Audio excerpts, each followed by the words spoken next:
ఇప్పుడు వాస్తవానికి నిత్య కృష్ణదాస భావన అనేది ఒక టార్గెట్ అనుకోండి, ఒక లక్ష్యం అనుకోండి, కరెక్టే. ఇప్పుడు మనం ఎవరుగా ఉన్నాము అనేది కూడా మన దగ్గర క్లారిటీ ఉండాలి. మనము మాయకి దాసులమై ఉన్నామా లేదా అనేది క్లారిటీగా తెచ్చుకోవాలి ఫస్ట్ ఆఫ్ ఆల్. అంటే ఇక్కడ మాయాదాసుడు కృష్ణదాసుడుగా మారడమే సాధన, అంతే. అంటే మాయ నుంచి విడివడి కృష్ణుని యొక్క పాద పద్మాలను ఆశ్రయించి అది కంప్లీట్గా నేను అనే భావన స్థానంలో నిత్య కృష్ణదాస భావనని స్థాపించుకోవడమే ఈ యొక్క నిత్య కృష్ణదాస భావన యొక్క ప్రధానమైన లక్ష్యం. ఇప్పుడు ఉదాహరణకి మనము ఒక లాయర్ కావాలనుకుంటున్నాం అనుకోండి, మనం ఏం చేయాల్సి వస్తుంది? లాకు సంబంధించిన కోర్సు చేయాలి. ఏమండి మీరు ఏం చేస్తున్నారు అంటాడు ఫస్ట్ ఇయర్ స్టూడెంట్ని. ఏం చేస్తున్నారంటే నేను లా కోర్స్ చేస్తున్నానండి అంటాడు. సో ఇప్పుడు అక్కడ లా కోర్సు అనే పదం వస్తుందా రావట్లేదా? వస్తుంది, కానీ చేస్తున్నాను అని చెప్తూ ఉన్నాడు. సో అదేవిధంగా ఇక్కడ ఏ స్టెప్లో ఉన్నా కూడా ఒక లక్ష్యం ఏర్పాటు చేసుకున్నాక, మనందరి లక్ష్యం నిత్యకృష్ణదాస భావనగా వెళ్ళడమే, నిత్యకృష్ణదాసులుగా ఉండడమే మన లక్ష్యం. సో ఇప్పుడు ఇక్కడ నిత్యకృష్ణదాస భావనలకి మనం పూర్తిగా అంటే సెంటర్ కృష్ణ, అంటే మన ఆలోచనలన్నిటికీ కేంద్రంగా కృష్ణుడినే మనం ఉంచుకుంటున్నామా అనేది ఇక్కడ ఒక పాయింట్. అయితే అయ్యా ఇప్పుడు మరి నువ్వేంటి మరి సాధన ఏంటి, నువ్వేం చేయాలనుకుంటావు ఏంటంటే నేను నిత్యకృష్ణదాసుడిగా మారాలనుకుంటున్నానండి అని చెప్పాల. అవును, అది మరి ఇప్పుడు నిత్యకృష్ణదాసిగా మారాలనుకుంటున్నప్పుడు మనం ఏమేం చేయాలి, ఏమేం చేయకూడదు అనేది కొన్ని పాయింట్లు ఉంటాయి. ఆ పాయింట్ల గురించి ఈరోజు మాట్లాడుకుంటాం. ఇప్పుడు అంటున్నాం, ఏమంటున్నాం? శరణాగత భావం వస్తే కానీ నిత్యకృష్ణదాస భావన రాదు అంటున్నారు. ఇది మరి ఇదేమన్నా ఒక వస్తువు ఒక దగ్గర నుంచి తీసి ఇంకో దగ్గరికి మార్చేసే అంత సులువైన పనే కాదు కదా. ఇది ఎట్లాంటిది? ఇది మనము ఎంత దూరం అయితే వ్యతిరేక దిశలో నడిచామో అంత దూరం మరలా తిరిగి మళ్ళా వెనక్కి వెళ్తేనే ఆ స్థానానికి చేరుకుంటాం. ఇది భౌతికపరమైన సామాన్యమైన సూత్రం. ఇది ఇప్పుడు నేను చెన్నై నుంచి కలకత్తాకి వెళ్తే మళ్ళా చెన్నైకి చేరాలంటే ఖచ్చితంగా కలకత్తా నుంచి వెనక్కి రావాల్సిందే. నేను వేరే రకంగా నేను ఇంకెట్లా వెళ్తానంటే కుదరదు, రాలేము. కాబట్టి ఇక్కడ ఎన్నో జన్మల నుంచి మనము ఈ ప్రాపంచికమైన ఆకర్షణలకి లోబడిపోయి మనము ఎంతో దూరము పెడగా నడిచాం, అంటే భగవంతునికి వ్యతిరేకంగా దిశలో నడుచుకుంటూ వెళ్ళాం. కాబట్టి తిరిగి మరలా ఆయన వైపుకు నడుచుకుంటూ వస్తున్న క్రమాన్ని ఖచ్చితంగా మనం గమనించాలి. అయితే ఇప్పుడు ఇది ఎలా కుదురుతుంది? ఏమండి నిత్యకృష్ణదాసిగా ఉండాలి అంటే మన లోపల నేను అనే భావన ఉండకూడదు. అంటే జనరల్గా రూల్స్ దానికి సంబంధించి నేను అనే భావన ఉండకూడదండి.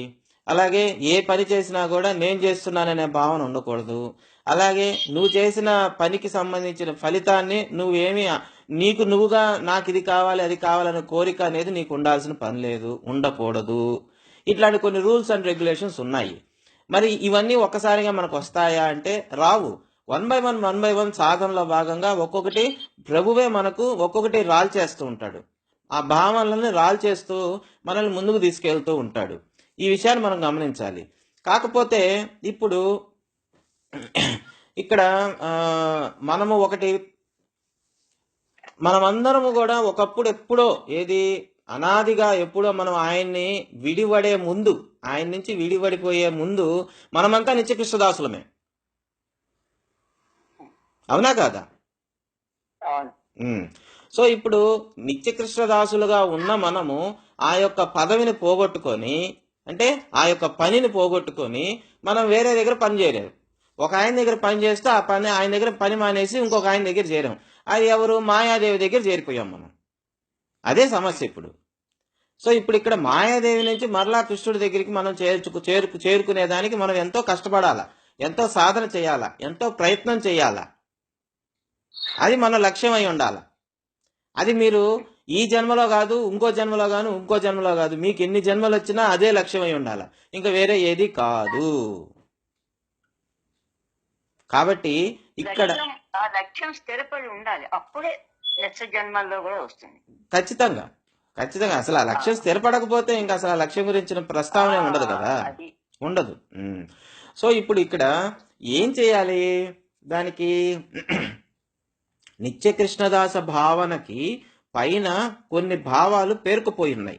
అవి ఏమిటి? ప్రపంచానికి సంబంధించింది, అలాగే మాయకు సేవ చేసేదానికి ఏవైతే గుణాలు ఉన్నాయో వాటిల్ని మనం దాని మీద కప్పేసున్నాం. నిత్య కృష్ణదాస భావన మీద కప్పేసున్నాం. ఇప్పుడు ఏం చేయాలి? ఆ ఒక్కొక్క భావనని మనము తీసుకుంటూ వెళ్ళాలి. దానినే మనము ఇంకొక రకంగా ఏం చెప్పుకుంటున్నాము? సమర్పణాభావము అని చెప్పుకుంటున్నాం అన్నమాట. అంటే ఇప్పుడు సమర్పణ అంటే ఏంటండి? సమర్పణ అంటే ఏంటి? అంటే సమర్పించుకోవడం అంటే ఏమిటి? అర్పించడం అంటే మీ దగ్గర ఉన్నది ఏదైనా కానీ ఎదుటి వాళ్ళకి ఇవ్వడమేగా, అంతేగా? అంటే మన దగ్గర ఉండింది కాబట్టి వాళ్ళకి ఇస్తున్నాం, దాన్ని మనం వాళ్ళకి సమర్పించుకున్నాము అంటున్నాం, అంతే కదా? అయితే ఆ పదం అనేది ఏంటంటే మనము దైవం దగ్గర మాట్లాడతాం, దేవుడి దగ్గర మాట్లాడతాం, ఇట్లా కొన్ని చాలా ప్రత్యేకమైన సందర్భాల్లో మాత్రమే ఆ సమర్పణ అనే పదం వాడతాం. మిగతా ప్రాపంచికమైన సందర్భాల్లో అంతా కూడా ఏంటంటే ఇచ్చాము అంటాం, అంతే కదా? సో ఇక్కడ ఏంటంటే మన దగ్గర ఉన్నది ఏది కూడా అన్ని ఏదైతే ఉందో అవన్నీ సమర్పించాలి. మరి ఏం సమర్పించాలంటే నిత్య కృష్ణదాస భావనకి పైన పేర్కొని పోయి ఉన్న ఏది కొన్ని జన్మల నుంచి, ఎన్నో జన్మల నుంచి సంస్కారాల రూపంలో పేరుకుపోయి ఉన్న నేను, నాది, నా అనే విషయాలు, అలాగే మమత, మోహము, తర్వాత గర్వము, అహంకారము, ఇంక ఇట్లాంటివన్నీ. అంటే ఒక రకంగా చెప్పాలంటే 6 గురించి మనం ఏదైతే చెప్పుకుంటామో అరిషడ్వర్గాలకు సంబంధించిన అన్ని గుణాలు, అంటే అరిషడ్వర్గాలని ప్రేరేపించే ఏ గుణమైనా కూడా అన్ని గుణాలని సమర్పించాలి. అది ఫస్ట్. ఇప్పుడు జనరల్ గా మనం మాట్లాడుకుంటాం సమర్పణ కావాలి, మనం అర్పణ కావాలి, మనం అర్పణ కావాలి అంటే అర్పణ ఏమి చేయాలి అనే విషయంలో మనం క్లారిటీగా ఉండాలన్నమాట. అది. సో ఇప్పుడు ఇవన్నీ సమర్పించేస్తే ఆయన తీసేసుకుంటాడు, ఇబ్బందిలే. ఏమని ఇప్పుడు మనం ఒక ఎగ్జాంపుల్ చెప్పుకున్నాం. ప్రభువే చెప్పాడు ఒక లేఖలో, ఏదైనా నువ్వు కోపం చూపించదలిస్తే కృష్ణుడి మీదే చూపించు అన్నాడు. అది ఒక గుణానికి సంబంధించిన లక్షణం. అది అంటే ఒక గుణానికి సంబంధించిన అవుట్పుట్ ఏదైతే ఉందో దానికి కోపం అంటాం. ఆ కోపాన్ని ఆయన మీద చూపించు అన్నాడు. అదే రకంగా నీకున్న ఏవైతే అనర్థాలు ఉన్నాయో, అంటే నీలో ఉన్న ఏవైతే అనర్థాలు ఉన్నాయో అవి ఆ శాశ్వతుడి వైపుకు మరలిస్తే అవన్నీ కూడా అర్థవంతంగా తయారైపోతాయి. అది అక్కడ పాయింట్.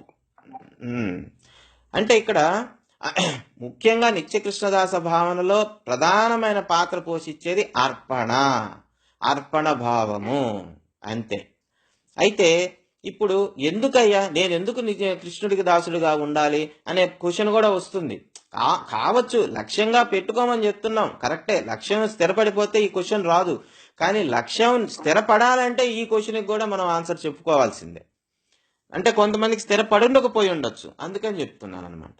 అంటే ఇప్పుడు ఏదైతే భౌతికమైన సుఖాల కోసం మనం వెంపర్లాడుతున్నామో అవి నిజమైన సుఖం కాదు అని ఎప్పుడైతే మనం తెలుసుకుంటున్నామో, నిత్యమైన, సత్యమైన, శాశ్వతమైన ఆనందం ఏదైతే ఉందో అది కేవలం కృష్ణుడి దగ్గరే దొరుకుతుంది. కాబట్టి అందుకని ఆయన దగ్గర పనికి చేరుతున్నాం మనం. అది విషయం, ఇంకేం లేదన్నమాట. సో ఇప్పుడు ఇక్కడ మరి ఆయన దగ్గర పనికి చేరాలి అనుకున్నప్పుడు మనం ఏం చేయాలి? ఇందాక చెప్పుకున్నట్లుగా మన దగ్గర ఉన్న ఏవైతే ప్రాపంచికమైన, అంటే మాయకు దాసత్వం చేస్తూ ఉన్న దానికి కారణమైన ఏవైతే గుణాలు ఉన్నాయో అవన్నీ ఆయనకి అర్పణ చెయ్యాలి అని నెక్స్ట్ పాయింట్ చెప్పుకున్నాం. సరే, అయిపోయింది. నెక్స్ట్ ఇప్పుడు ఇది మనం చెప్పుకుంటున్నాము, చేస్తున్నాం, బాగానే ఉంది. కానీ ఆచరణలోకి వచ్చేసరికి ఎలా మనం దీన్ని డీల్ చేయాలి? ఇది ఇది దీని గురించి కూడా మనం మాట్లాడుకోవాలి కదా. అంటే వినడం వేరు, చదవడం వేరు, దాన్ని అర్థం చేసుకోవడం వేరు, అర్థం చేసుకున్న దాన్ని జీర్ణం చేసుకోవడం వేరు.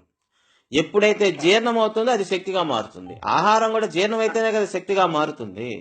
సో ఇక్కడ ఈ యొక్క ఆధ్యాత్మికమైన విషయాలని, అంటే ముఖ్యంగా ఇప్పుడు మనం చెప్పుకుంటున్న నిత్య కృష్ణదాస భావనకు సంబంధించిన విషయాల్ని, విశేషాలను అన్నిటినీ కూడా మనము విని మననం చేసుకొని తద్వారా దాన్ని మన లోపలికి జీర్ణం చేసుకుంటేనే ఆచరణలోకి అవకాశం ఉంటుంది.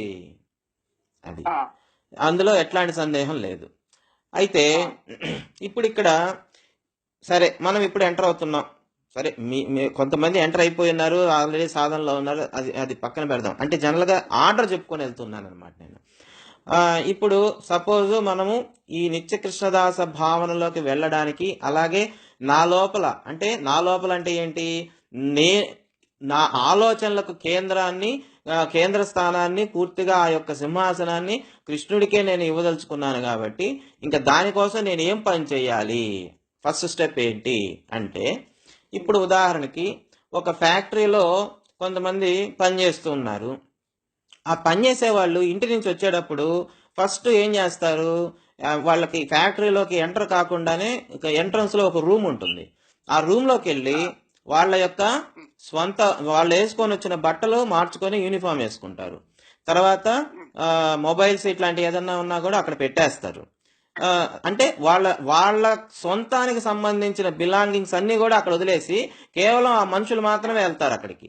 అంటే ఆ ఫ్యాక్టరీ యూనిఫామ్ మాత్రం వేసుకుని వెళ్తారు.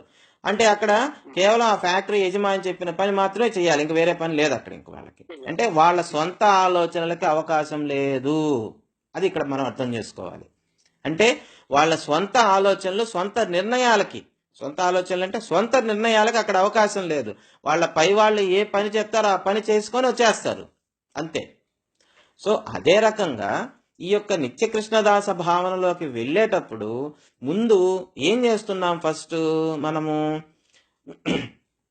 సరే భావనలోకి వెళ్ళాలన్నా ఏం చేయాలన్నా మనకు నామమే మెయిన్ ఆధారం, అది వేరే విషయం, అది మనకు అందరికీ తెలిసిందే. నామం చేయాల్సిందే, సత్సంగాలు చేసుకోవాల్సిందే, మహాభక్తుల యొక్క సాంగత్యం అవసరము, ఖచ్చితంగా వాళ్ళ యొక్క ఆశీర్వాదము అవసరము, ఇవన్నీ మనకు తెలిసిందే. కానీ ఈ నిత్య జీవితంలో, మన యొక్క ఈ నిత్య జీవనంలో మనము ప్రతిరోజు పాత అలవాట్ల ప్రకారం కొన్ని పనులు చేస్తూ ఉంటాం, కొన్ని నిర్ణయాలు తీసుకుంటూ ఉంటాం, కొన్ని ఆలోచనలు చేస్తూ ఉంటాం. వీటన్నిటినీ మనం ఇక్కడ ఆ రూమ్ లో పెట్టినట్టు పక్కన పెట్టేయాల, ఆ రూమ్ లో ఆ వ్యక్తి వస్తువులు పెట్టినట్టు పక్కన పెట్టేయాల.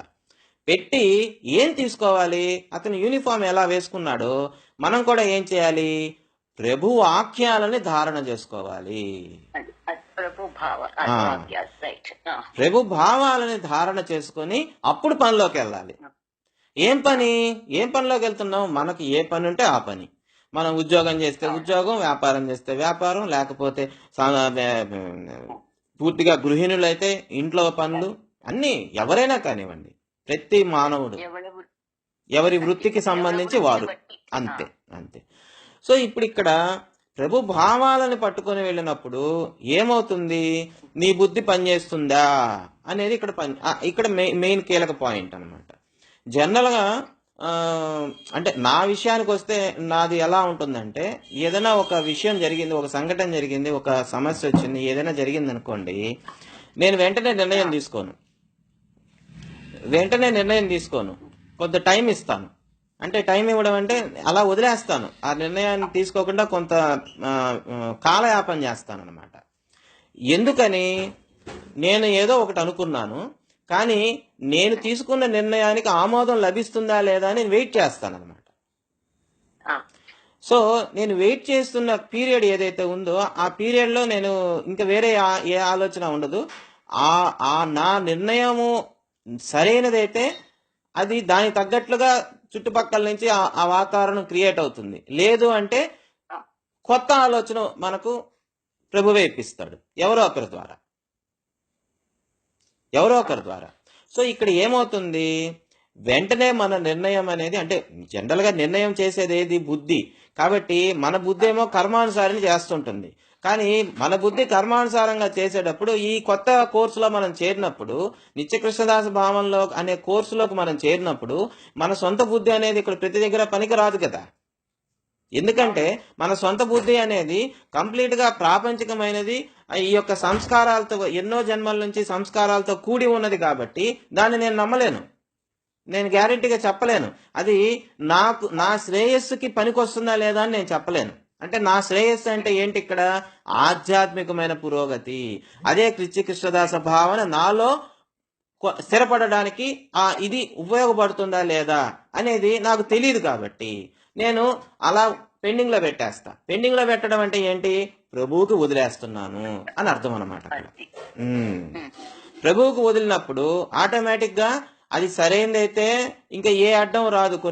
కొన్ని రోజులు అలా వదిలేస్తే ఏ అడ్డం రాదు సరైనదైతే, అంటే ఆయన ఆమోదిస్తే. దాన్ని ఆయన ఆమోదించకపోతే వేరే ఆలోచన ఏదో ఒకటి ఇంకొకరి ద్వారా ఎవరి ద్వారానో బయట నుంచి వస్తుంది. సో ఈ ఈ ఈ యొక్క ప్రాసెస్ అనేది నేను చేస్తూ ఉంటా. అది అలవాటైన విషయం అనమాట. కానీ బయట వాళ్ళకి ఎలా అనిపిస్తుంది అంటే వీడు ప్రతిదీ జాప్యం చేస్తుంటాడు, ఒక తొందరగా డెసిషన్ తీసుకోడు, ఏమి ఉండడు అని చెప్పి అంటారు అనమాట. అది జనరల్, అది కామన్, అది బయటకు కనిపిస్తుంటుంది. కాకపోతే లోపల నా భావన ఆ విధంగా ఉంటుంది అనమాట. సో ఇక్కడ ఏంటి, ఇక్కడ నిత్య కృష్ణదాస భావన మన లోపల స్థిరపడాలి అంటే స్టెప్ బై స్టెప్ మనం ఒక్కొక్కటి మనం అర్థం చేసుకుంటూ పోవాలి. అంటే ముందేం చేయాలి? ఆ వాక్యాల్ని ధరించాలి, మనం ధారణ చేయాలి. దాని ద్వారా మనం నడక నడుస్తూ ఉంటే అప్పుడు ఈ నడకలో ఏం జరుగుతుందంటే ఈ యొక్క సమర్పణ అనేది జరుగుతూ ఉంటుంది.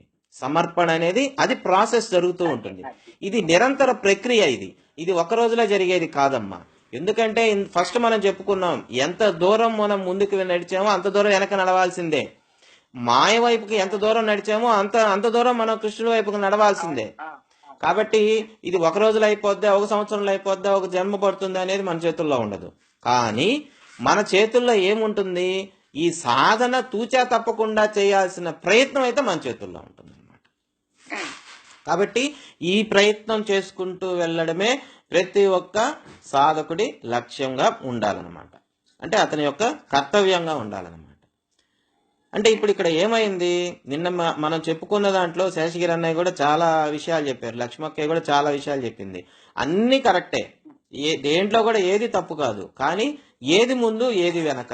ఇప్పుడు మీరు నిన్న ఒక దగ్గరకు వచ్చేసరికి నిత్య కృష్ణదాస్ భావన శరణాగతి అయితే కదా నిత్య కృష్ణదాస్ భావన వస్తుంది అని అన్నారు. అంటే ఇప్పుడు నేను అందుకోసమే ఇది ఒక కోర్సుగా మనం చెప్పుకుంటున్నాం. అంటే ఆ యొక్క పనోడికి, అంటే కృష్ణుడి దగ్గర పనోడిగా మనం చేరాలంటే కొన్ని అర్హతలు మనకు ఉండాలి. కాబట్టి ఆ అర్హతలు సంపాదించడానికి నేను ప్రయత్నం చేస్తున్నాను, అదే నా సాధన. కాబట్టి ఇప్పుడు ఇక్కడ శరణాగతి అయిన తర్వాతన అవక ముందా ఆ పేరు వచ్చేది, అసలు అవన్నీ ఏమి ఉండదు ఇంకప్పుడు, అంతే కదా. సో ఇక్కడ మనం ఆ ప్రాసెస్ లో వెళ్ళిపోయాం. మనల్ని ప్రభు ఆ ప్రాసెస్ లో పెట్టేశాడు ఎప్పుడో. ఆ ప్రాసెస్ లోనే మనం అంతా నడుస్తూ ఉన్నాం. కాకపోతే ఎప్పుడు చెప్పుకోవాలా, ఎప్పుడు మాట్లాడుకోవాలా, అంతే, ఇంకేం లేదు అక్కడ. ఇప్పుడు జరిగేదంతా అదే ప్రాసెస్. ఇప్పుడు నేనేదో చెప్తున్నానని ఏదో యూనిఫామ్ వేసేసుకొని వెళ్ళాలనేది కాదు ఇక్కడ. ఇది ఆల్రెడీ అందరూ నడకలో ఉన్న వాళ్ళమే. కాకపోతే మనం చేస్తున్న పనిని మాటల రూపంలో మనం చెప్పుకుంటున్నాం అంతే, కొంత క్లారిటీ కోసం, అంతకు మించి ఇంకేం లేదు ఇక్కడ. కాకపోతే ఒకరు ముందు ఒకరు వెనక ఉండుండొచ్చు, అది వేరే విషయం. అది ఎవరికి వారికి తెలుస్తుంది. అది ఎదుటి వాళ్ళు నిర్ణయించే పనే కాదు, నిర్ణయించే విషయం కానే కాదు. ఎందుకంటే నా గురించి నాకే తెలుస్తుంది అని బాబా ఎట్లా చెప్తాడో, నా గురించి నాకే తెలుస్తుంది, మీ గురించి మీకే తెలుస్తుంది. కాబట్టి ఇది ఎదుటి వాళ్ళ గురించి చెప్పే విషయాలు కాదనమాట, ఇవి ఎవరికి వాళ్ళకే తెలుస్తుంది. సో ఇక్కడ మొత్తం మీద మనం మాట్లాడుకోవాల్సింది నిత్య కృష్ణదాస భావనకి ఈ విధమైన స్టెప్స్ మనం పెట్టుకుంటే చక్కగా క్లారిటీతో ఉంటాం అనమాట. అంటే జనరల్ గా వచ్చే పెద్ద కన్ఫ్యూజన్ ఏంటంటే శరణాగత స్థితి ఏంది, నిత్య కృష్ణదాస భావన ఏంది, అది ఎప్పుడు వస్తుంది, ఇది ఎప్పుడు వస్తుంది అని ఒక పెద్ద కన్ఫ్యూజన్ ఉంటుంది అనమాట.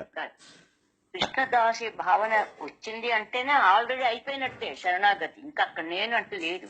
అంటే ఇక్కడ ఒకటి ఉందమ్మా, అదే నేను అనేది. ఆ పాయింట్ దగ్గరే కొంత కాంట్రవర్సీ వస్తుంది. ఎందుకంటే ఇప్పుడు నోటి మాటతో చెప్పడం వేరు, లోపల ఆ భావనతో నడవడం వేరు. చెప్పండి. అవునవును, అట్లా కాదు. ఆ భావం స్థిరపడిపోయి ఆ మార్గంలో ఉంటున్నాము అంటే ఆల్రెడీ అదే నేను అనేది అదే. ఇక్కడ ఇండివిజువల్కి వచ్చేస్తుంది ఆ టాపిక్ వచ్చేసరికి. ఇప్పుడు మీది ఒక రకంగా ఉంటుంది, నాది ఒక రకంగా ఉంటుంది. నేను ఇప్పుడు ఉదాహరణకి మీరు అన్ని త్యాగం చేస్తున్న వారు అనుకోండి, అంటే సమర్పించేస్తున్నారు. మీరు మీ దగ్గర ఉన్న గుణాలు ఏవైతే ఇంతకు ముందంతా మిమ్మల్ని ఇబ్బంది పెడుతున్న గుణాలన్నింటినీ మీరు సమర్పించేసి వదిలేసుకున్నారనుకోండి, మీరు ఆల్రెడీ నిత్యకృష్ణదాసులో ఉన్నట్టే. ఆ పని వచ్చేసింది మీకు, ఆ పనిలో ఉన్నట్టే. ఇప్పుడు నాలో రాలేదనుకోండి, ఇంకా ఆ పనికి నేను ట్రై చేస్తున్న వాడిని అవుతా. అంతే, అంతకు మించి ఇంకేమిలే. కానీ చేసే పని అయితే ఒకటే. నామం చేస్తూ ఉన్నాము, సత్సంగం చేస్తూ ఉన్నాము, అలాగే ప్రభువు యొక్క వాక్యాలని పట్టుకొని నడుస్తూ ఉన్నాము, అన్నీ జరుగుతూ ఉన్నాయి. కానీ ఇక్కడ వదలడం అనేది ఒకరి ముందు ఒకరి వెనక, అంతకు మించి ఇంకేం లేదన్నమాట. అంతే. ఇప్పుడు ఒకటమ్మా, ఇప్పుడు ఒక స్కూల్లో ఉన్నప్పుడు అందరు విద్యార్థులు ఒకేలాగా చదవరు కదా. ఒక్కొక్కరు ఒక్కొక్క స్థితిలో ఉంటారు, ఒక్కొక్క స్థాయిలో ఉంటారు. అంతే ఇది కూడా, అంతకు మించి ఇంకేం లే. అట్లాగని స్కూల్ వేరే అంటే క్లాస్ వేరే అంటే కాదు కదా. అందరు చదివేది ఆ కోర్సే. కాబట్టి నిత్య కృష్ణదాస భావనలోకి వెళ్ళడం ముఖ్యం అన్నమాట. అది శివ, మిమ్మల్ని నాతో ఒక ప్రశ్న అడుగుతున్నాను. అది ఎందుకంటే సంపూర్ణంగా స్వచ్ఛంగా మనం అర్థం చేసుకుని ఆ మార్గంలో వెళ్ళిపోవాలనే ఉద్దేశం నాకు. ప్రతి ఆచరణ అది ఎట్లాగంటే, మీరు మీ యొక్క ఉద్దేశం చెప్పారు, ఏదైనా సమస్య వస్తే కొంచెం సేపు గ్యాప్ ఇస్తాను అని. మీ పద్ధతి, మీ ఉద్యోగం వేరు. మేము గృహిణిలో లేవంగానే టకటక అన్ని పనులు ఒకదాని తర్వాత ఒకటి అట్లా అయిపోతూనే ఉండాలి. అందుకని అసలు ఉదాహరణకి నత్తేకానని నా మీద నేను చెప్పుకోను. లేవంగానే మనం ఆలస్యం చేయకుండా ఒక పని తర్వాత ఒక పని గృహిణిలో అదే గృహ పనుల్లో లీనం అయిపోతాం కదా. అయిపోవాలి కదా, అంతే కదా. మనం అనుకున్న ప్రకారం అదే ఈ పిల్లలకి ఇది చెయ్యాలి, ఇది చెయ్యాలి అని ఏదో ఒకటి ఉంటుంది. అది అవ్వకపోతే అది ప్రభు యొక్క ఇచ్చ అని అనుకుంటా. అంతే కదా. మరి దాంతో కృష్ణ అది ఏ విధంగా కాదమ్మా. ఇప్పుడు ఇక్కడ నేను చెప్పింది, నా విషయం చెప్పింది ఏంటంటే, అది రోజు జరిగే పని కాదు. నేను చెప్పిన విషయం రోజు జరిగే పని కాదు. ఏదైనా సమస్యలు వచ్చినప్పుడు నిర్ణయాలు తీసుకునే సమయానికి సంబంధించిన ఉదాహరణ చెప్పా మీకు. రోజువారీ పనుల గురించి కాదు. నాకు రోజువారీ కావాలి, రోజువారీ అట్లాగే బతకాలి. రోజువారీ మీరు ఇప్పుడు రోజువారీ అంటే ఏంటి? ఇప్పుడు మీరు ఉదయం లేచినప్పటి నుంచి రాత్రి పడుకునేంత వరకు మీరు చేసే కార్యకలాపాలన్నీ కూడా ఆయన సేవ నిమిత్తం మీరు చేస్తున్నారా, మీకోసం మీరు చేస్తున్నారా? అంతే, సరిపోయింది, చాలు, అంతే. అమ్మో సరిపోయింది. ఆయనకి స్నానం చేస్తారు, ఆయనకి భోగు పెడతారు, ఆయనకి అన్ని తయారు చేసి ఆయన పని ఆయన చూసుకుంటున్నారు. సంసారం చేసే విధానం సరిపోయింది, నాకు చాలు, అంతే. అంటే ఇక్కడ ఇదంతా మనం ఎందుకు చెప్పుకుంటున్నామంటే, మనం చేసే భౌతికమైన పనుల మీద కాకుండా మనం చేసే మానసికమైన భావన గురించి ఇక్కడ మొత్తం ప్రస్తావన అన్నమాట. అది ఇంకేం లేదు అక్కడ. అంటే ఇక్కడ మనకంటూ ఇప్పుడు నిత్య కృష్ణదాస్ అంటే ఒక పనివాడికి ఇక్కడ కొన్ని ముఖ్యమైన లక్షణాలు చెప్పుకుంటాం. నిత్య కృష్ణదాస్ యొక్క లక్షణాలు చెప్పుకుంటాం. ఏంటి? తనకంటూ సొంత అభిప్రాయం ఉండకూడదు. వాస్తవానికి దాసి అనేవాడికి సొంత అభిప్రాయం ఉండకూడదు. అవునా? అలాగే దాసి అనేవాడికి ఎవరిని జడ్జి చేసే అధికారం కూడా లేదు. మరి అంతేగా, ఎట్లా చేస్తాడు అమ్మా? ఇప్పుడు ఒక మాట, పనోడు, మనము మామూలు సాధారణమైన పనోడు గురించే మాట్లాడుకుంటాం. ఇంక వేరే ఏ హోదాలు వద్దు, ఏది వద్దు మనకు. మామూలు పనివాడు ఇంట్లో పని చేస్తున్నాడు, వాడు ఎక్కడన్నా నోరు తెరిచి అయ్యా నువ్వు చేసిన పని కరెక్ట్ కాదయ్యా, నాకు నచ్చలేదని అంటే మనం ఒప్పుకుంటామా?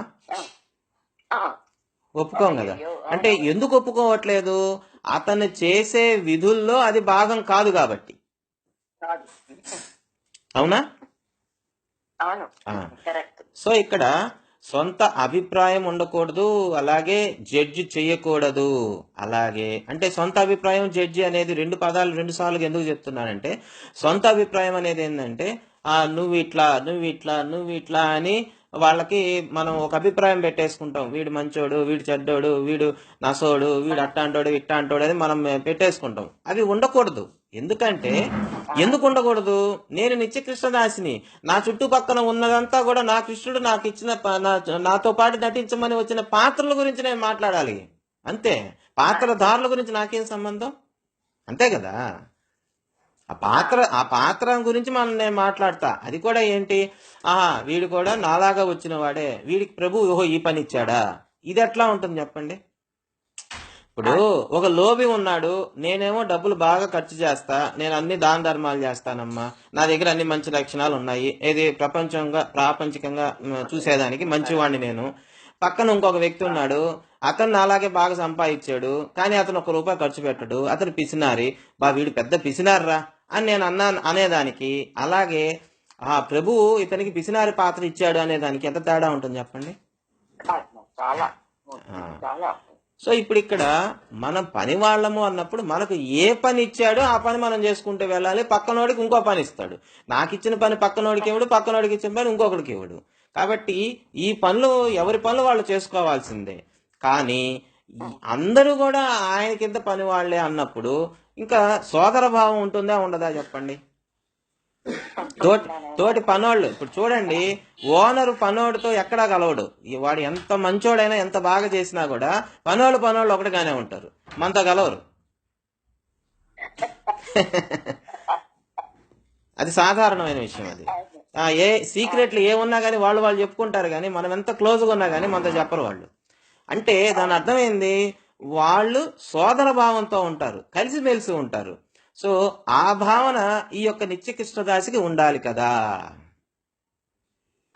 అది సో ఇక్కడ అభిప్రాయం అనేది ఉండకూడదు. అలాగే నువ్వు తప్పు చేశావు, నువ్వు కరెక్ట్ చేశావు అనే అధికారం నీకు లేదు, అంటే జడ్జి చేసే అధికారం లేదు. ఎందుకు లేదు? నీ చేత చేయించిందే ఆయన, మరి ఆయన నిర్ణయాన్ని నువ్వు ధిక్కరిస్తావా? ఆయన నిర్ణయాన్ని నువ్వు క్వశ్చన్ చేస్తావా? ఎందుకు క్వశ్చన్ చేయకూడదు? ఎందుకు క్వశ్చన్ చేయకూడదు? ఆయన యజమానయ్యా, నువ్వేంది క్వశ్చన్ చేసేది? పనోడుగానే ఉండు అంతే. అలాగే నేను ఈ పని చేస్తున్నాను, మరలా ఇంకొకడేమో నాకంటే పెద్ద పని చేస్తున్నాడు, వాడు నాకంటే గొప్పోడు అని వాడితో నేను పోల్చుకొని నేను బాధపడుతుంటా. ఇది కూడా ఉండకూడదు. ఎందుకంటే ఇది అసైన్ చేసింది ఎవరు? యజమాని అసైన్ చేశాడు ఎవరికి ఏ పని చేయాలి అనేది. మరి పక్కనోడి పని మీద నీకు ఆసక్తి ఏంది? నాకు అర్థం కాల. వాడి పని వాడిదే, నీ పని నీదే కావచ్చు, వాడిది గొప్పదే కావచ్చు నీ పని కంటే, కానీ కంపేర్ చేసుకోవాల్సిన అవసరం ఏంది? నీ యోగ్యతని బట్టి, నీ అర్హతని బట్టి నీకు ఈ పని ఇచ్చాడు నీ యజమాని, నువ్వు అది చేసుకుంటా పోయ్యా, ఇంక నీకేంటి? అంతే కదా. అయితే ఇక్కడ ఈ నిత్యకృష్ణదాసి యొక్క మరొక ముఖ్యమైన పని ఏంటంటే, వాస్తవానికి ఇప్పుడు మనం ఈ 167వ లెటర్లో మనం చెప్పుకుంటున్నాం ఏమని? పాత్రల గురించి చెప్పుకుంటున్నాం. పాత్రల గురించి చెప్పుకుంటున్నాం. ఈ పాత్రలు ఇచ్చింది ఎవరు? యజమాని ఇచ్చాడు. మనం పనివాళ్ళం, మనం నిత్యకృష్ణదాసులు, మనకు ఒక పాత్ర ఇచ్చాడు. మరి ఆ పాత్రని మనం అభినయిస్తున్నాం కాబట్టి ఈ పాత్రని అభినయించే దాంట్లో ప్రధానమైన ఉద్దేశం ఏంది అనేది మనందరం గుర్తుపెట్టుకోవాలి. ఏంటి ప్రధానమైన? అసలు ఎందుకు మనం పాత్ర పోషించాలి? ఎందుకు పోషించాలి? అది అంటే డైరెక్టర్ని, అంటే యజమానిని ఆనందపరచడమే కృష్ణదాసి యొక్క ప్రధానమైన లక్ష్యము. ఇప్పుడు ఈ పదాల్లో ఉన్న అర్థాన్ని మనం తెలుసుకుంటాం. కృష్ణదాసి అంటే ఏమిటి? ఆనందానికి దాసుడు, శాశ్వతమైన ఆనందానికి దాసుడు. ఇప్పుడు మనం ఒక పేరు ద్వారా తెలుసుకున్నాం అర్థం, పేరులో ఉన్న భావం ద్వారా ఇప్పుడు అర్థం తెలుసుకుంటాం. ఇప్పుడు ఆనందానికి దాసులం మనం, కానీ వాస్తవానికి సుఖానికి దాసులుగా ఉన్నాం మనము ఇంతకు ముందు. అది ఆనందానికి దాసత్వం చేయడం కోసం మనం ఇదంతా నేర్చుకుంటున్నాము, ఈ సాధన చేస్తూ ఉన్నాము, ఈ నామం చేస్తూ ఉన్నాము. ఎందుకు నామం చేస్తూ ఉన్నాము? ఆనందానికి ప్రధానమైన కారణమైన ప్రేమ మనలో జనించడానికి. అంతే కదా. ఇప్పుడు ఆనందానికి ప్రధానమైన కారణం ఏది ఉండాలా? ప్రేమే కదమ్మా. ఆ ప్రేమ లేకపోతే ఆనందం ఎక్కడుంది? మరి ఆ ప్రేమని మనము మన లోపల దాగి ఉంది. ఇంతకుముందు చెప్పుకున్నాం, నిత్య కృష్ణదాసులుగా ఉన్నప్పుడు మనం అంతా ప్రేమలో మునిగి ఉన్న వాళ్ళమే. ఆ ప్రేమకి పూర్తిగా అధీనంలో ఉన్న వాళ్ళమే వాస్తవానికి. కానీ ఈ మాయ వైపుకు నడిచాము కాబట్టి అదంతా మర్చిపోయి ఉన్నాం. దాన్ని మరలా రీకాల్ చేసుకునేదానికి మధ్యలో మనకు లభించిన ఈ మాయకు సంబంధించిన సరంజామా అంతా మళ్ళా మొత్తం మనం సమర్పణ చేసేసి మరలా చక్కగా ఆ యొక్క ప్రేమానందాన్ని మనము అనుభవించడము. సో ఇక్కడ ప్రేమానందాన్ని అనుభవించాలి అన్నప్పుడు దానికంటే ముందు మనం ఏం చేయాలి అంటే ఆయన ఆనందం కోసం మనం పనిచేయాలి. అది ఇక్కడ పాయింట్. అంటే నిత్య కృష్ణదాస్ యొక్క ప్రధానమైన లక్ష్యం ఆయన ఆనందమే, యజమాని ఆనందమే అయి ఉండాలి, ఇంకా వేరే ఏది కాదు. అంటే ఆయన కళ్ళలో ఆనందం అంటారు చూడండి, అదేదో డైలాగ్ ఉంది, అట్లాగనమాట. ఆయన ఆనందం కోసమే మనం ప్రతి పని చేయాలి, అంతే. ఒకటే మాట, మీరు ఇందాక చెప్పిన దానికి ఇది కరెక్ట్ ఆన్సర్. ఏంటి, నేను నిత్యం పని చేస్తున్నాను కదా, నేను ఎట్లాగుండాలి అన్నారు చూడండి, ఇదే ఫైనల్ మీకు, అంతే. అంటే మీరు చేసే ప్రతి ఒక్క పని ఆయన ఆనందించేటట్లుగా ఉండాలి, ఇది మెయిన్ పాయింట్. ఇప్పుడు నేనేమో సమర్పణ చేయలేదమ్మా, నా దగ్గర ఇంకా కొన్ని మిగిలిపోయినాయి, నా దగ్గర సరంజామా మిగిలింది ఆ మాయకు సంబంధించింది, అదేమో ఆయనకు సమర్పణ చేయలే, నా దగ్గర ఉన్నాయి ఇంకా. అలాంటి వాడిని నేను ఎలా ఉంటానో ఒక ఎగ్జాంపుల్ చెప్పుకుంటాం. ఇప్పుడు ఉదాహరణకి నాకు కొన్ని అలవాట్లు ఉన్నాయి. నాకు అలవాట్లు అంటే మొదటి నుంచి పుట్టినప్పటి నుంచి కొన్ని అలవాట్లు వచ్చేస్తున్నాయి. అది పూర్వజన్మ సంస్కారాల వల్ల కూడా అయి ఉండొచ్చు, కాదనట్లా. మరి ఆ అలవాట్లని నేను వదలడం లేదు. ఎందుకు వదలడం లేదంటే అది నాకు ఇష్టం, నేను దాన్ని వదలలేకపోతున్నాను అని అన్నప్పుడు, అంటే ఇక్కడ ఏమవుతుంది, నాకు ఇష్టము నేను వదలలేకపోతున్నాను అన్నప్పుడు ఇంకా ప్రేమ అనే దానికి స్థానం లేదు, అయిపోయింది. అంటే ఇక్కడ నేను చెప్పే దాంట్లో వివరం ఏంటంటే, నాకు ఇష్టమైనది, ఇప్పుడు సపోజు మీరంటే చాలా ఇష్టం అమ్మా నాకు, మీకు ఏదైనా మీకు మీకు బాగా నచ్చే పని చేయాలనుకుంటా, అంటే మీకు నచ్చే పని చేయాలనుకుంటా, కానీ నాకు ఇష్టమైన వాటినే మీకు ఇవ్వాలనుకుంటా. అది ఇక్కడ సమస్య.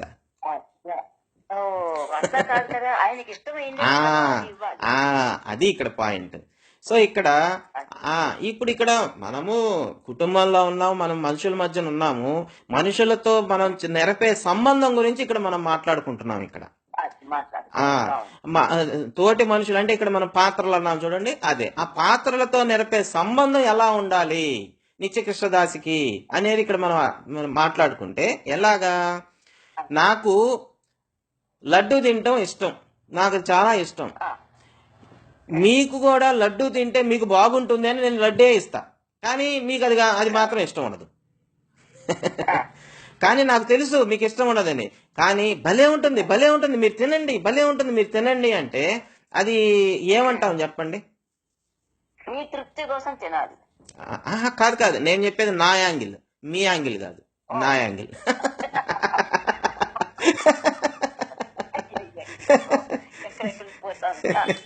నా యాంగిల్లోనే నేను మాట్లాడాలి, మీరు వినాలి. ఎందుకంటే మీరు ఎట్లా రెస్పాండ్ అవుతారంటే నేను అడగలా మిమ్మల్ని. అంటే ఇక్కడ పక్క పాత్రల్ని ప్రేమతో చూడటము అంటే, వాస్తవానికి ప్రేమ అనేది దాంట్లో అండర్ కరెంట్ గా ఉండేది త్యాగము. నా ఇష్టాన్ని త్యాగం చేసి ఎదుటి వారి ఇష్టాన్ని అడాప్ట్ చేసుకోవడమే ప్రేమ. అంటే ఇప్పుడు మీలో ఉన్న కృష్ణుణ్ణి, అంటే మీ అందరిలో ఉన్న కృష్ణుణ్ణి తృప్తిపరచాలి అంటే మిమ్మల్ని తృప్తిపరచాలా, మిమ్మల్ని సుఖంగా ఉంచాలి, అంటే మిమ్మల్ని ఆనందంగా ఉంచాలి. కాబట్టి మీకు ఏది నచ్చితే అది నేను చెయ్యాలి, అంతే. అయితే ఇక్కడ క్వశ్చన్ రావచ్చు, అయ్యా వీళ్ళంతా మనుషులు కదా, వీళ్ళకి రకరకాల కోరికలు ఉంటాయి, ఇవి ధర్మబద్ధమైనవే అధర్మబద్ధమైనవే, ఇవన్నీ తలకాయ నొప్పి కదా అని ఇంకొక పాయింట్ వస్తుంది మళ్ళా. అంతే కదా. కాబట్టి అది ధర్మబద్ధమై ఉండాలి, సత్యానికి సంబంధించిందై ఉండాలి, అది అక్కడ మనం అండర్లైన్ చేసుకోవాలన్నమాట.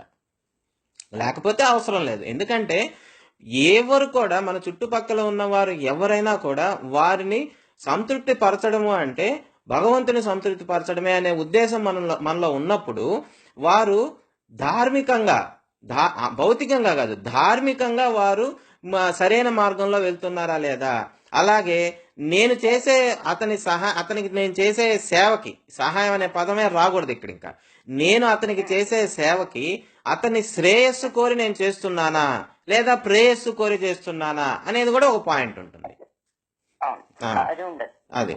సో ఇప్పుడు ఇక్కడ శ్రేయస్సు అంటే ఆధ్యాత్మికమైన పురోగతి, ఆధ్యాత్మికమైన పురోగతికి నేను అతనికి సహాయం చేయాలా. అంటే ఉదాహరణకి ఇప్పుడు నేను అప్పుడే ప్రభువుకి భోగం పెట్టి ప్రసాదం తీసుకుంటున్నాను, వచ్చారు, వెంటనే వారికి కూడా ప్రసాదం ఇవ్వాలి. అయ్యా నువ్వు ప్రసాదం తిను, బాగుంటుంది, ఈ బాబా ప్రసాదము బాగుంటుంది, నీకు చక్కగా నీకు మంచి జరుగుతుంది అంటే మామూలు వ్యక్తుల గురించి నేను చెప్పేది. మామూలు వ్యక్తులు, భక్తులు కాని వారితో అయినా కూడా మనం ఈ విధంగా మాట్లాడి, సౌమ్యంగా మాట్లాడి, అభిమానంతో మాట్లాడి చెప్పేసేయచ్చు, అయిపోయింది అక్కడికి, అంతే. సో ఇక్కడ మొత్తం మీద నాలో ఉన్న నా యొక్క ఇష్టాన్ని, అంటే ఫస్ట్ నేను చెప్పాను ఏంటి, నీకంటూ సొంత అభిప్రాయాలు ఉండకూడదంటే అభిప్రాయాల్లో భాగం ఏంటంటే ఇష్టాలు కూడా. అంటే నాకంటూ ఎటువంటి ఇష్టాలు ఉండకూడదు. అంటే ఇక్కడ మనం ఒక విషయం అర్థం చేసుకోవాలి. బాబా చెప్తూ ఉన్నాడు ఏమని, వైష్ణవుడు కులహీనుడు అంటున్నాడు. కులహీనుడు మాత్రమే వైష్ణవుడు కాగలడు అంటున్నాడు. ఇక్కడ వైష్ణవుడు అంటే ఎవరో కాదు, నిత్యకృష్ణదాసే వైష్ణవుడు. ఇంకెవరో, వాళ్ళిద్దరు వేరుగా ఎవరు లేరు అక్కడ. అంతే కదా. సో ఇప్పుడు వైష్ణవుడుగా మారాలనుకున్న వ్యక్తి కులహీనుడు కావాల్సిందే.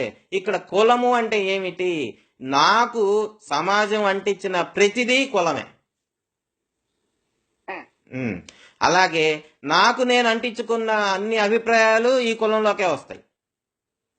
కానీ ఇక్కడ నేను అంటించుకోవాల్సింది ఏంది, నిత్య కృష్ణదాస భావన. అంటే ప్రభు వాక్యాలను ధరించి ముందుకు నడవడమే నా పని. నా అభిప్రాయాలని ఇక్కడ వదిలేయాలి. ఆ ఫ్యాక్టరీలోకి వెళ్ళినప్పుడు నా బట్టలు ఏదైతే తీసి యూనిఫామ్ ఎలా వేసుకుంటున్నానో అలాగా నిత్య కృష్ణదాసుడి యొక్క యూనిఫామ్ వేసుకోవాల్సిందే నేను. అంటే దేనికి వేయాలా, నా మనసుకు ధరించాలా, ఆ యూనిఫామ్ మనసుకు ధరించాలా. అక్కడ డ్రెస్ కోడ్ ఉంది, అక్కడ ఒక నియమావళి ఉంది, ఆ నియమావళికి తగ్గట్టుగా నేను వెళ్ళాలా, లేకపోతే ఫ్యాక్టరీ నుంచి తరిమేస్తారు నన్ను. అంటే నువ్వు నిత్య కృష్ణదాసి భావంలో నుంచి నువ్వు బయటకు వచ్చినట్టే, నువ్వు సాధారణమైన భక్తుడివే. నేను భక్తుడు అంటున్నా, మళ్ళా ఇక్కడ భక్తిలో చాలా రకాలు ఉన్నారు కాబట్టి భక్తుడిగా మాత్రం ఉంటాడు అంతే, స్పెషలైజేషన్ సైడ్కి వెళ్ళడు. నిత్య కృష్ణదాసి అంటేనే అనేదే స్పెషలైజేషన్. అక్కడ కాలేజ్ అయిపోయి ఒక స్పెషలైజేషన్ పీజీ కోర్స్ తీసుకుంటారు చూడండి, అలాంటి కోర్స్ ఇది. సో అలాంటి కోర్సుకి నువ్వు వెళ్ళాలి అన్నప్పుడు ఖచ్చితంగా ఈ విధి విధానాలు నువ్వు పాటించాల్సిందే, లేకపోతే ఏం ఉపయోగం లేదు. అంటే ఒక భక్తుడి స్థాయి నుంచి శరణాగత స్థితి, అంటే ఇప్పుడు భక్తుడిలో ఒక ఉన్నతమైన స్థితి ఏదైనా ఉంది అంటే శరణాగత స్థితి. ఆ శరణాగత స్థితికి వెళ్ళడానికి కావాల్సిన డ్రెస్ కోడ్ ఇది, అది కావాల్సిన నియమావళి, వీటన్నిటిని నువ్వు చక్కగా పాటించుకుంటూ ముందుకు వెళ్ళిపోవడమే. ఇంకా అంతకుమించి నువ్వు చేయగలిగింది ఏం అవసరం లేదనమాట. అది ఇక్కడ. సో ఇక్కడ నిత్య కృష్ణదాసి యొక్క పని కృష్ణుణ్ణి ఆనందపరచడమే, ఇంక వేరే ఏ పని లేదు. కృష్ణుని ఆనందపరచాలి అంటే నీ పాత్రను నువ్వు సక్రమంగా నిర్వర్తించడమే, అంతే. అవునా కాదా చెప్పండి. అంటే ఇక్కడ మనము పాత్ర పోషణ గురించి ఈ లేఖలో చెప్పుకుంటున్నా కూడా ఇది ఇంటర్నల్ గా అంతర్లీనంగా నిత్యకృష్ణదాస భావంలో ఉన్న ఇమిడిపోయి ఉన్న దాని గురించే మనం మాట్లాడుకుంటున్నాం, అది ఇంకేం లేదు అక్కడ. సో ఇక్కడ సమర్పణ భావం ఏదైతే ఉందో ఆ సమర్పణ భావం అది ప్రాసెస్, అది కొంతమందికి జరుగుతూ ఉంటుంది, కొంతమందికి అది పూర్తయిపోయి ఉంటుంది కూడా, అది వాళ్ళ స్థితిని బట్టి ఉంటుంది.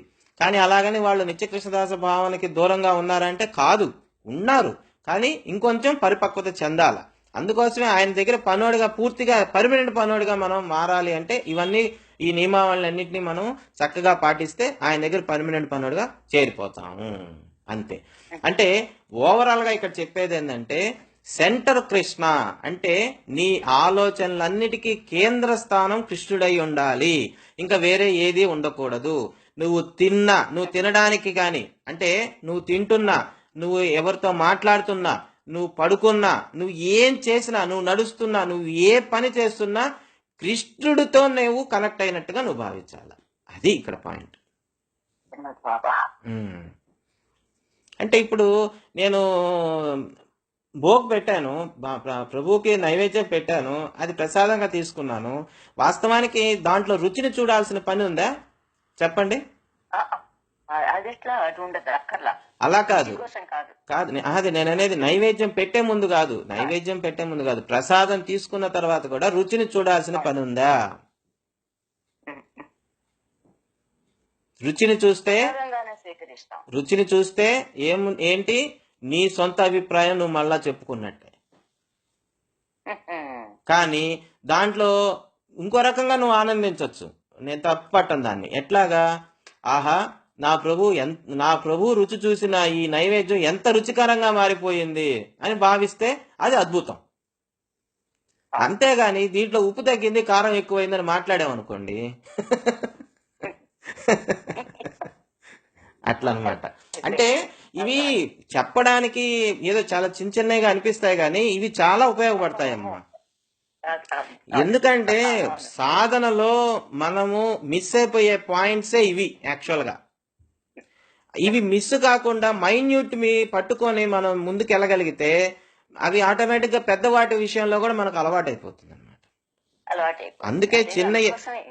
అందుకే ఇప్పుడు ఆలు రాయిస్తారే కానీ పదాలు రాయించరుగా మనం చేత, అవునా కదా? అలా రాయిస్తారు ఫస్ట్, తర్వాత పదాలు, తర్వాత వాక్యాలు, తర్వాత ఒక స్టోరీలు రాయిస్తారు. అంటే ఫస్ట్ స్టోరీ రాయలేం మనం, చేత కాదు. అందుకే వాళ్ళు నేర్చుకోవాలా. అందుకే చిన్న చిన్న విషయాల్లో ఈ విషయాలు పాటించాలా, ఈ నియమాలు పాటించాలా. ఏంటి నియమం? నైవేద్యం పెట్టాము అంటే అక్కడ ప్రభువు దాన్ని స్వీకరించాడు. అది విశ్వాసం చూపాల నువ్వు. ఆ విశ్వాసం లేనప్పుడే ఈ ఉప్పు కారం గురించి వస్తుంది. అది అది అది కొంతమందికి నచ్చకపోవచ్చు, బాధపడవచ్చు, నేను కాదనట్లా. కానీ అది వాస్తవాన్ని చిన్నగానే జీర్ణం చేసుకోవాలి, తప్పదు. అంతే కదా? ఎందుకంటే మనము తప్పు అని చెప్పాల్సిందే కొన్ని సందర్భాల్లో, లేకపోతే పనులు కావు. ఎందుకంటే ఇట్లాంటి వాటిల్ని మనం సరి చేసుకోకపోతే పెద్ద వాటిని ఎలా సరి చేసుకోగలం? చెప్పున్నాడు, ప్రభువు చెప్పున్నాడు. ఒక ఆయన డౌట్ అడిగాడు, ఏమండి మీకు అక్కడ కృష్ణుడికి మేము ఇంత భోగు పెడుతున్నాము, అక్కడేం కొంచెం కూడా కరగడం లేదు, ఆయన తిన్నట్ట ఎట్ట తెలుస్తుంది మాకు అని అంటాడు అనమాట. ప్రభువు ఏం చెప్తాడు? అయినా ఆయన తీసుకుంటున్నాడయ్యా, తీసుకొని అలాంటి పదార్థాన్ని మరలా దాంట్లో కలుపుతున్నాడు మీకోసం, అది మీకు ఎలా తెలుస్తుంది అని అంటాడు.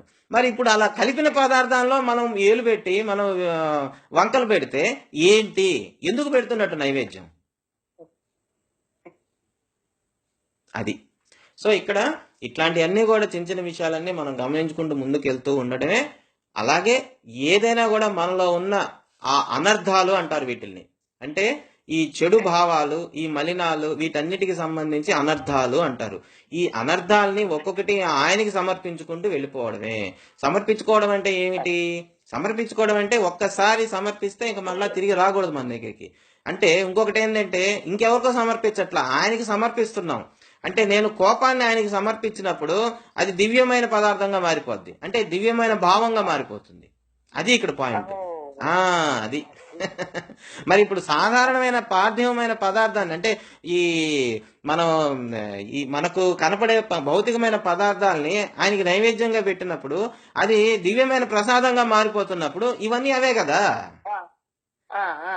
మరి మీరు భౌతికంగా నైవేద్యం అంటున్నాం, మనం ఇక్కడ మీరు సమర్పణ చేసేదంతా కూడా నైవేద్యమే కదా, మీ భావాలన్నిటినీ.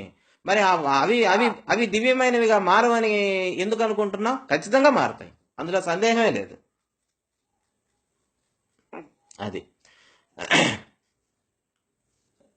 అదమ్మా విషయం. నిత్యకృష్ణదాస భావనకు సంబంధించి.